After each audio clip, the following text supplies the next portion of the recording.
you can illustrate three-dimensional forms on a two-dimensional surface. But you have to follow different laws. So I became infatuated with laws. What makes these things pop up? And it looks three-dimensional. Right? I got into art to kind of understand the phenomena. And that's why I began to learn like certain areas of geometry. Like there's something called vanishing point. Vanishing point is the point.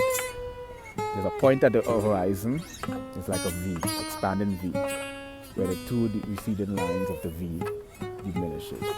And this is like a geometric reference point for illustrating, let's say, a commercial art, commercialization, a city. And this is what gives you the reference. And it has to do with diagonal and horizontal lines. Diagonal and horizontal lines are